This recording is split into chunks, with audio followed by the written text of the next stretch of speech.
छाती का जामुन मेरे मुंह में डाल दो। सड़क के किनारे एक बाग था।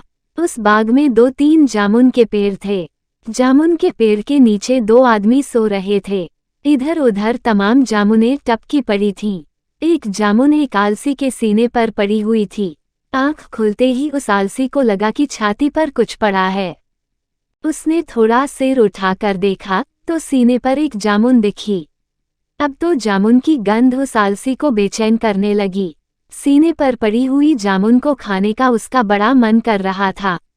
पास में ही दूसरा आलसी लेटा था और जाग रहा था। उसने उससे कहा, भैया एक काम कर दोगे? उसने पूछा, क्या है? उसने फिर कहा, छाती का जामुन मेरे मुंह में डाल दो। दूसरे आलसी के मुंह को कुत्ता चाट रहा था। उसने उत्तर दिया, यार मैं कैसे डालूं? कुत्ता तो मेरा मुंह चाट रहा है। तुम पहले कुत्ते को हटा दो तो मैं जामुन तेरे मुंह में डाल दूंगा। दोपहर का समय था। कोई सड़क पर आता जाता दिखाई नहीं दे रहा था।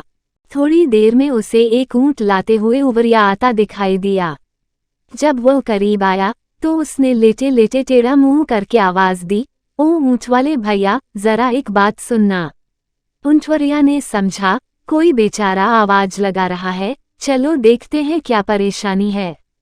उसने ऊंट से उतरकर ऊंट की डोरी एक पेड़ से बांधी और उस व्यक्ति की ओर चल दिया। पास आकर उसने पूछा, क्या परेशानी है भाई? वह लेटे लेटे ही बोला, छाती का जामुन मेरे मुंह में डाल दो। इतना सुनकर उवरिया को बहुत गुस्सा आया। उसने कहा, तेरे जैसा आदमी तो इस दुनिया में कहीं नहीं होगा। तुझे तो चुल्लू भर पानी में डूबकर मर जाना चाहिए। सीने पर पड़ी हुई जामुन खुद उठाकर नहीं खा सकता। बेमतलब परेशान किया। वह जालसी बोला, उटवरिया भैया सच बोलना, मेरे से ज्यादा तुम आलसी नहीं हो क्या? यहाँ से यहाँ आकर भी तुम छाती का जामुन मेरे मुंह में नहीं डाल सके। ऊंटवरिया बोला, लेटा रह, तेरी किस्मत में नहीं वदा जामुन खाना।